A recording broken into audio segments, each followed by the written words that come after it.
नमस्कार साथियों, एमपी और डीजेस के लिए हम लेके आए हैं इंपॉर्टेंट टॉपिक्स जो आपके एग्जाम में आ सकते हैं। चलिए ज़्यादा समय वेस्ट ना करते सीधा हम मुद्दे के ऊपर आते हैं। तो सबसे पहले हमारा टॉपिक है, टॉपिक का नाम क्या, कृष्णा वाटर डिस्प्यूट। देखो पानी को लेके विवाद जो डिफरेंट स्टेट में वो चलता रहता है, लेकिन हमारे एग्जाम में कैसे क्वेश्चन बनेंगे समझिएगा। हमारे एग्जाम में क्वेश्चन आ जाएगा कृष्णा वाटर डिस्प्यूट, बोलेगा कौन कौन से जो अपना राज्य है वो इस पर्टिकुलर डिस्प्यूट में पार्टीज है, तो आपको पता होना चाहिए। सीधी बात है, यहाँ से रिवर निकलती है वो तो स्टेट्स होंगी। जैसे कि अगर बात करते हैं कृष्णा रिवर की, कृष्णा रिवर का निकला होता है महाबलेश्वर महाराष्ट्र से, बाद में कहाँ जाती है कर्नाटका, फिर जाती है आपका आंध्र प्रदेश और यहाँ पे तेलंगाना का भी, वहां से भी इसका लेना देना है। ओके, तो मुद्दे की बात क्या है, 4 राज्य जो आपने कभी नहीं भूलने हैं अगर एग्जाम में आ जाए, महाराष्ट्र, कर्नाटका, आंध्र प्रदेश, तेलंगाना।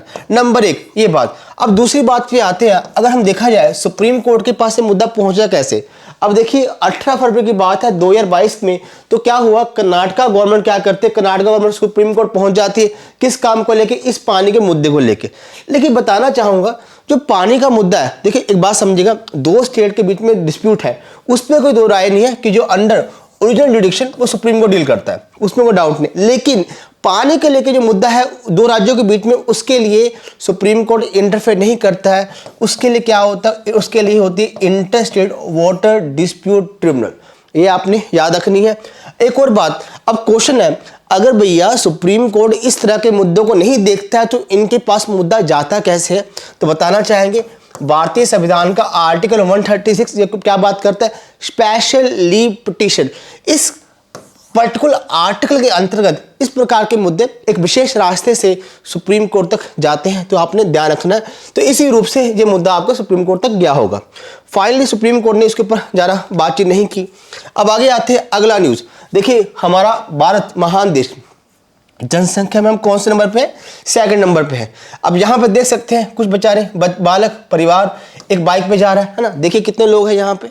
ओके, अब मुद्दे की बात है, इसी चीज़ को देखते हुए, खासकर बच्चों की सुरक्षा को देखते हुए, हमारे जो मिनिस्टर हैं, union minister road transport highway के, उन्होंने क्या किया, कुछ नए नियम है वो अपने बच्चों के लिए बताए हैं, खासकर जब बच्चा बाइक पे जा रहा है। ओके, इसमें क्या बोला गया है कि जो बच्चे की उम्र, पहली बात तो 4 साल से कम है, तो उसके लिए भी अगर हेलमेट और साथ साथ में कुछ सेफ्टी के जो प्रावधान है, प्रोविज़न है, उसको फॉलो करने पड़ेंगे।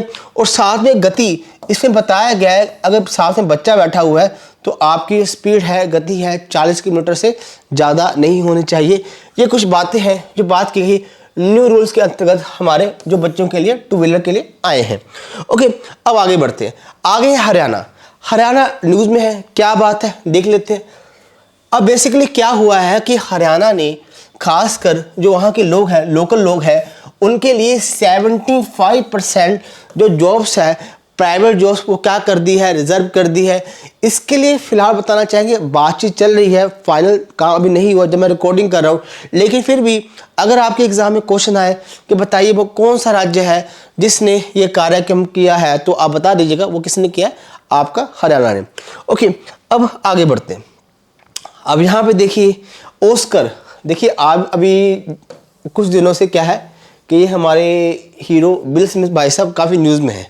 ओके, आपने देखा होगा काफ़ी डिफरेंट जो प्लेटफॉर्म है, भले फेसबुक है, भले इंस्टाग्राम है, इनके जो विचार है, इवन न्यूज़ चैनल में भी देखने को मिल रहा है कि इन्होंने किसी भाई साहब के थोड़ा गुस्से में, क्रोध में, इनकी जो मिसिज है उनको कुछ बोल दिया होगा हंसी मजाक में, तो इन भाई साहब ने क्या कर दिया, थप्पड़ जाके उस भाई साहब को ठोक दिया। अब मुद्दे की बात क्या है, अब बाद में ये रोए भी है। अब लेकिन हम विद्यार्थी होने के नाते अपने को फालतू बातों में नहीं जाना है, अपने को समझना हमारे एग्जाम के हिसाब से क्या इम्पोर्टेंट। तो फिलहाल जो हमारा ऑस्कर है, ये ऑस्कर काफ़ी न्यूज़ में है। ओके, इसको हम जान रखना, इसको हम अकेडमी अवार्ड भी कहते हैं। ओके, ये कौन से नंबर का है, ये हमारा 94th नंबर का है, याद रखना। अब मुद्दे की बात है, यहाँ पे 3-4 चीज़ें याद रखनी है। पहला, बेस्ट हीरो, जो बेस्ट एक्टर है वो किसको दिया गया है, बेस्ट एक्टर दिया गया विल स्मिथ को। ओके, ये तो भाई साहब बोलेंगे नहीं, नंबर 1। नंबर 2, अगर बात करते हैं बेस्ट एक्ट्रेस, तो ये दिया गया हमारी जैसिका मैडम जी को। इनका नाम क्या, किस मूवी के लिए, द आइज ऑफ टैमी फे। ओके, और साथ में विल स्मिथ की मूवी का नाम क्या है, किंग रिचर्ड। 2 बातें होगी। अब तीसरी बात आती है बेस्ट पिक्चर, बेस्ट पिक्चर का नाम है कोडा। क्या नाम है, बेस्ट पिक्चर का नाम क्या है, कोडा। तो ये आपने याद रखना है, हमारे नॉर्मली एग्जाम में इन्हीं चीज़ों के ऊपर क्वेश्चन बन सकते हैं, तो कृपया इसको भूलेगा मत। ऑस्कर अवार्ड और कौन से नंबर का, 94th नंबर का ये हमारा ऑस्कर अवार्ड दिया गया है। अब इसके अलावा जो बेस्ट डायरेक्टर की बात करें तो Jane Campion the power of the dog. तो 3-4 बातें इसमें जो काम किया इसको आप पकड़ना है आपने। अब आगे बढ़ते हैं आगे। अभी देखिए 2 चैनल, एक राज्यसभा लोकसभा, आपने देखा होगा नॉर्मली ये चैनल थे तो यहाँ पे ये अलग ही चलते थे, काफ़ी अच्छी यहाँ पे डिस्कशन भी होती थी। अभी क्या किया हमारी सेंट्रल गवर्नमेंट ने, इन दोनों चैनल को इकट्ठा कर दिया। तो हमारे एग्जाम में क्वेश्चन बन सकते हैं, इन दोनों जो इकट्ठा कर दिया है, इकट्ठा करके इसका नाम क्या रखा गया, नाम रखा गया है संसद टीवी। क्या, संसद टीवी। अब देखिए डिफरेंट में बजट आता है इन दोनों के लिए, अब एक में कर दिया तो एक में सारा काम किया जाएगा। ओके, तो समझिएगा ये हमारा संसद टीवी का लोगो है। अगर आपने देखा होगा तो ये लोगो आपको देखने को मिलता होगा। तो फिलहाल हमारा लोकसभा चैनल और राज्यसभा चैनल नहीं है, दोनों को मिलाकर क्या कर दिया है, संसद टीवी। और साथ में एक और बात, अभी अभी हमारे दूरदर्शन ने एक चैनल स्टार्ट किया है, अपना न्यू चैनल स्टार्ट किया है। तो मुझे बताना है उस चैनल का नाम क्या है। उस चैनल का जो मेन फोकस है, जो आपका अंतर्राष्ट्रीय जो मुद्दे हैं उस मुद्दों पे भारत का जो पक्ष है वो रखा जाए। तो मेरा आपसे क्वेश्चन है और कमेंट सेक्शन में बताइएगा उस चैनल का नाम क्या है जो अभी अभी हमारा दूरदर्शन के द्वारा स्टार्ट किया गया। इस क्वेश्चन का आंसर मुझे कृपया कमेंट सेक्शन में बताइएगा। अब यहाँ पे देखिए संसद टीवी के बारे में बात आई है। ओके, अब यहाँ पे इसके CEO कौन है, रवि कपूर। ओके, इसको याद रखना। देखिए फाउंड कब किया, 2021 में बना। लॉन्च कब किया, सितंबर 2021 में सारा कार्यक्रम हुआ है। तो इसको आपने ध्यान में रखना है। चलिए अब आगे बढ़ते हैं। आगे है हमारी पीवी संधू जी। देखो पीवी संधू जी ने ओलंपिक में हमारा भारत का नाम रोशन किया है, लगातार मेडल जो बैडमिंटन में वो लेके आ रही है। मेरा आपसे एक दूसरा क्वेश्चन है कि बैडमिंटन में इन्होंने जो मेडल लिया वो कौन सा मेडल है, इसका आंसर कमेंट सेक्शन में बताइएगा। ओके, अब यहाँ पे देखिए पीवी संधू ने अभी हुआ है हमारा क्या, स्विस ओपन हुआ बैडमिंटन टाइटल, उसमें पीवी संधू ने वो टाइटल जीत लिया है। तो याद रखना है किनको हराया है, हमारा बुशनैन। ओके, अगर मैं प्रोनाउंस सही कर रहा हूँ, इनको हरा के इन्होंने पीवी संधू ने ये मेडल लिया है। ओके, पीवी संधू ने दोबारा बता देते हैं कि ओलंपिक में मेडल लिया है, कौन सा लिया है ये आपने कमेंट सेक्शन में बताना। ओलंपिक हमारे कुल 7 मेडल थे, उनमें से एक मेडल हमारा पीवी संधू का था। अब आगे आते हैं बीबीसी। देखिए बीबीसी जाना माना चैनल है ना, तो इस पे काफ़ी चीज़ें आती रहती है हमारे एग्जाम में। अब यहाँ पे BBC Indian sports women of the year, BBC ने Indian sports women of the year किसको दिया है, इन्होंने अपने जो इनके उपभोक्ता है, जो इनके दर्शक हैं, उनसे पूछा था कि बताइए आपके हिसाब से बेस्ट कौन पर्सन है जिसको आप क्या मानते हैं Indian sports women of the year. तो इसमें जो नाम आया वो आया है मीराबाई चानू का। मीराबाई चानू जी मणिपुर से बिलोंग करती है और इन्होंने हमारे भारत देश का नाम क्या किया है, रोशन किया है। कैसे, सबसे पहला मेडल जो हुआ था हमारा टोक्यो ओलंपिक में, कौन सा मेडल लिया था इन्होंने, सिल्वर मेडल, वो हमारा मीराबाई चानू जी ने ही लिया था। और साथ में एक और बात, मीराबाई चानू और भी न्यूज़ में थी, क्यों, क्योंकि अभी अभी इन्होंने सिंगापुर वेट लिफ्टिंग चैंपियनशिप को भी इन्होंने वहाँ पे जो गोल्ड मेडल है इसको प्राप्त किया है। इस बात को भी आपने ध्यान रखना है। तो बीबीसी इंडियन स्पोर्ट्स वुमेन ये कौन हो जाएगा, वो हो जाएगा हमारा मीराबाई चानू। ओके, इसके अलावा स्टूडेंट एक बात समझेगा, हमारे एग्जाम में इस प्रकार के क्वेश्चन बड़े बनते हैं, काफ़ी चांस है बनेंगे ही बनेंगे। अगर हमको बोला जाए पीटा पर्सन ऑफ द ईयर, पीटा पर्सन ऑफ द ईयर ये क्वेश्चन आ जाए तो आपने क्या रखना है, वो है हमारी आलिया भट्ट जी। ओके, अभी इनके ऊपर फिल्म भी आई थी जो काफ़ी विवाद में रही। और उसके अलावा अगर बोला जाए athlete of the year, time magazine के हिसाब से एथलीट ऑफ द ईयर किसको दिया गया, वो दिया गया Simona Biles. Okay, Simona Biles जाने माने जिम्नास्टिक है, यूएसए से बिलोंग करती है। इसके अलावा अगर बोला जाए टाइम के हिसाब से, जो टाइम मैगजीन है पर्सन ऑफ द ईयर, ये अवार्ड किसको दिया गया है, ये दिया गया है इलॉन मस्क को। बच्चों जो ये नाम जो मैं बता रहा हूँ, इन नाम को याद रखना, हमारे एग्जाम में इनके ऊपर क्वेश्चन बनने के बड़े बेहतरीन चांस है, खासकर डीजीएस के लिए और आपके एमपी के लिए।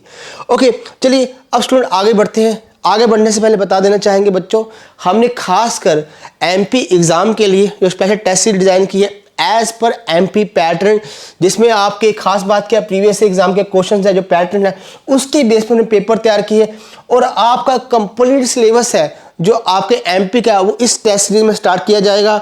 तो भैया डेट नोट कर लीजिए, 4 अप्रैल से ये टेस्ट सीरीज स्टार्ट होने वाली है। जो बच्चे इसको ज्वाइन करना चाहते हैं इस नंबर पर हमारे संपर्क कर लीजिए। और कुछ हमारा कुछ स्टार्टिंग में जो फर्स्ट बच्चे आते हैं, पहले आते हैं, तो उनके लिए हमें कुछ डिस्काउंट भी रखा है। तो कृपया इस नंबर पर संपर्क करना भूलिएगा मत। ओके, चलिए अब आगे आते हैं। आगे है ये है देखिए जाने माने व्यक्ति हैं, इनका नाम क्या है, श्रीशांत जी, है ना। बॉलिंग करते हैं, अच्छा डांस भी करते हैं। ओके, तो अभी फिलहाल इन्होंने जो डिफरेंट तरह की गेम्स है क्रिकेट की, उसमें से इन्होंने क्या कर लिया है, संन्यास ले लिया है, किससे, फर्स्ट क्लास से। तो ये बात आपने ध्यान रखनी है, श्रीशांत जी के बारे में, रिटायर हो गए। अब आगे आते हैं, आगे है ICC women cricketer world cup. देखिए बात समझिएगा, आईसीसी का एग्जाम में क्वेश्चन आएगा कि वुमेन का जो क्रिकेट वर्ल्ड कप है वो कहाँ हो रहा है, कौन से वाला, 2022 वाला। तो भूलना नहीं है 2022 का वर्ल्ड कप कहाँ पे हो रहा है, न्यूजीलैंड में हो रहा है। क्या हो रहा है, न्यूजीलैंड में हो रहा है, तो ये आपने भूलना नहीं है। ओके, तो यहाँ पे देखिए ICC women cricket world cup 2022 has kicked of और मार्च 4 मार्च से स्टार्ट हो चुका है। कहाँ, न्यूजीलैंड में। अगर बोला जाए कौन से नंबर का वर्ल्ड कप है, ये बोला ये 12वें नंबर का वर्ल्ड कप है, अगर बात करते हैं वो अपने वुमेन वर्ल्ड कप की।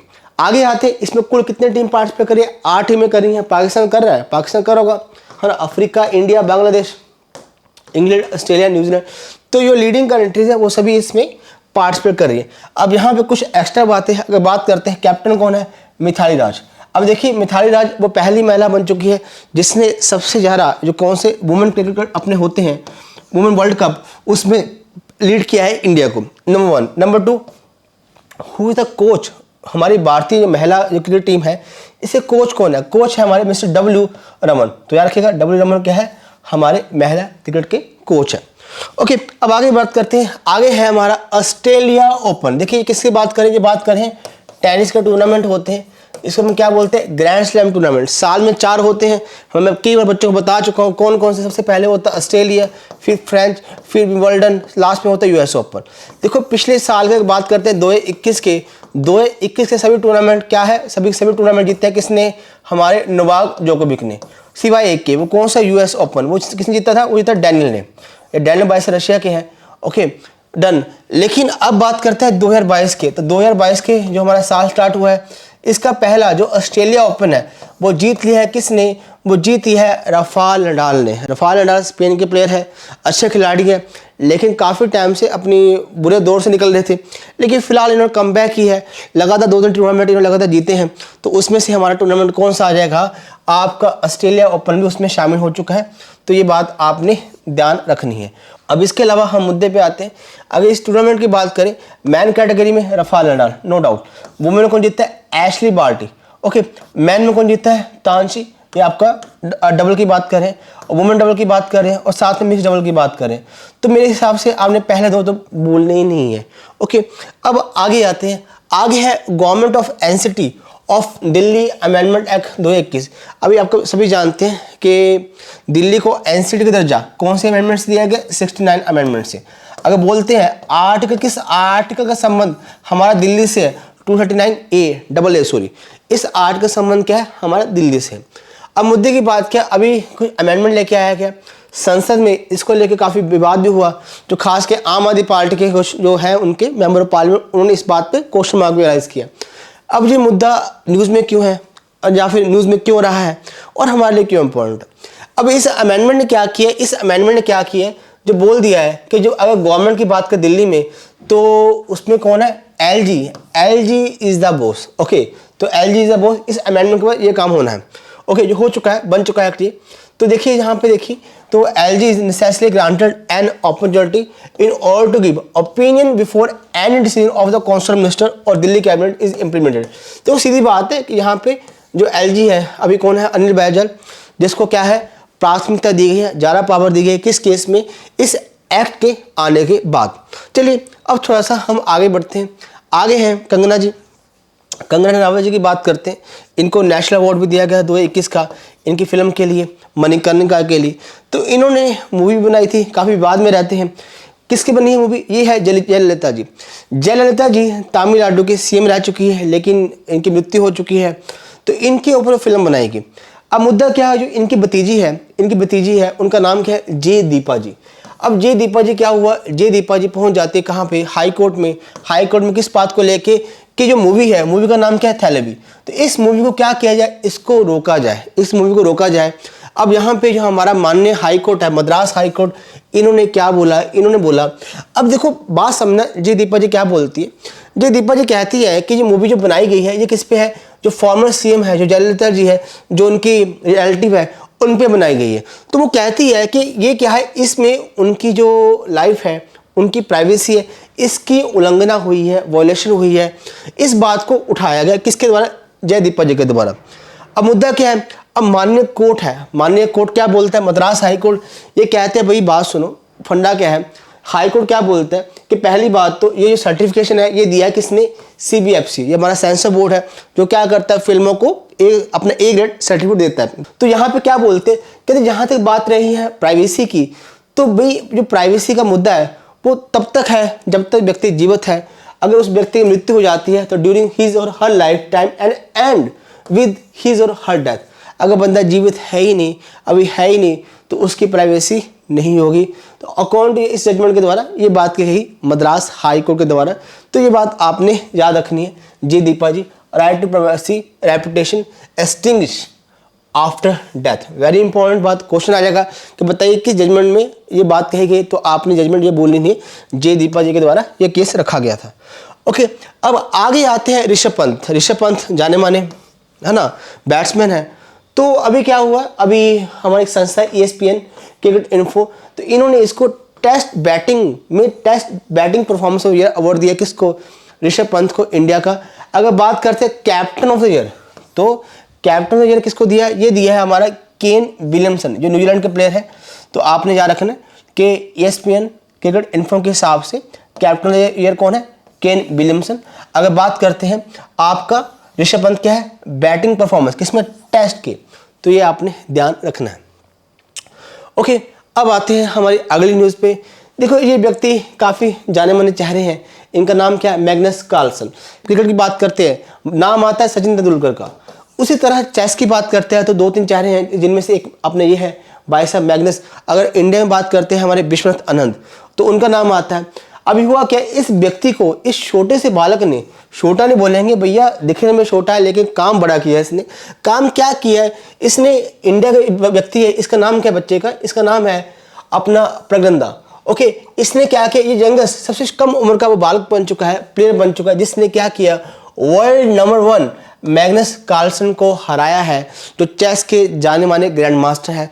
तो ये आपने ध्यान रखना, एग्जाम में क्वेश्चन आ सकता है, पूछ सकते हैं कि बताइए इनको हराया किसने है, तो नाम मत भूलिएगा, मिस्टर आर प्रगनंदन जी का। ओके, आगे बढ़ते हैं, अब अगले टॉपिक पे आते हैं। अगला टॉपिक क्या है? अब सभी जानते हैं हमारा ओलंपिक्स हुआ था, कहाँ पे हुआ? टोक्यो ओलंपिक हुआ था। अगर बात करें ओलंपिक का जो सिस्टम होता है 4 साल बाद होता है। ओके, अभी 2020 का ओलंपिक 2021 में हुआ था, वो बिकॉज ऑफ कोविड-19 थोड़ा डिले हो गया था। नॉर्मली क्या होता है 4 साल बाद होता है। अगला कब होना? अगला होना 2024 में। इसके बाद कब होना? 2028 में होना। 2024 का होगा पेरिस में, 2028 का होगा लॉस एंजल्स में। अब मुद्दा क्या है कि जो 2028 का जो ओलंपिक होना है उसमें क्या है, उसमें बेसिकली 3 जो नई गेम्स हैं उसको इंट्रोड्यूस अप्रूव किया गया किसके द्वारा? International Olympic committee. International Olympic committee ने अप्रूव कर दिया क्या? जो 3 नई गेम्स हैं, कौन कौन सी वो गेम्स आपके लिए इंपॉर्टेंट है। ओके, कौन कौन सी? एक तो क्या है, एक तो देखिए आपकी क्या है, स्केटिंग। ओके, एक तो क्या है स्केटिंग, दूसरा क्या है आपका सर्फिंग, जो पानी के ऊपर करते हैं ना, सर्फिंग। और तीसरा क्या है? तीसरा अपन जो स्पोर्ट क्लाइंबिंग है ना, ऊंची सी बिल्डिंग पर चढ़ते हैं। तो इन 3 जो गेम्स है इसको 2028 के ओलंपिक में अप्रूव कर दिया कि हम इसको ऐड करेंगे। किसके द्वारा? हमारी इंटरनेशनल ओलंपिक कमेटी के द्वारा। और वो थॉमस बैक इसके हेड है। ओके, तो ये बात आपने याद रखनी है। अब आगे आते हैं, आगे हैं हमारे जाने माने अमित शाह जी के बेटे हैं। अभी हमारे अगर बात करते हैं, अभी जब मैं लेक्चर रिकॉर्ड कर रहा हूँ तो हमारे वर्तमान जो होम मिनिस्टर हैं अमित शाह जी, उनके बेटे हैं जय शाह जी। तो जय शाह जी के बारे में खास बात क्या? अभी इनका जो एक्सटेंड टाइम पीरियड है वो एक्सटेंड कर दिया गया, एक्सटेंड कर दिया गया, 1 साल एक्सटेंड कर दिया गया। किसका? एशियन क्रिकेट काउंसिल में। एशियन क्रिकेट काउंसिल में ये फिलहाल क्या है, प्रेसिडेंट है। तो इनका कार्यकाल बढ़ा दिया गया 1 साल। तो ये बात आपने जाननी है।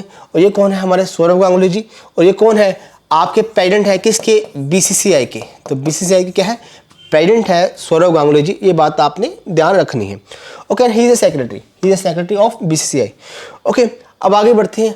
आगे यहाँ पे आइए, 4 धाम प्रोजेक्ट। 4 धाम प्रोजेक्ट काफ़ी न्यूज़ में है, तो इस प्रकार की जो जानकारी होती है हमारे एग्जाम में क्वेश्चन बन जाते हैं।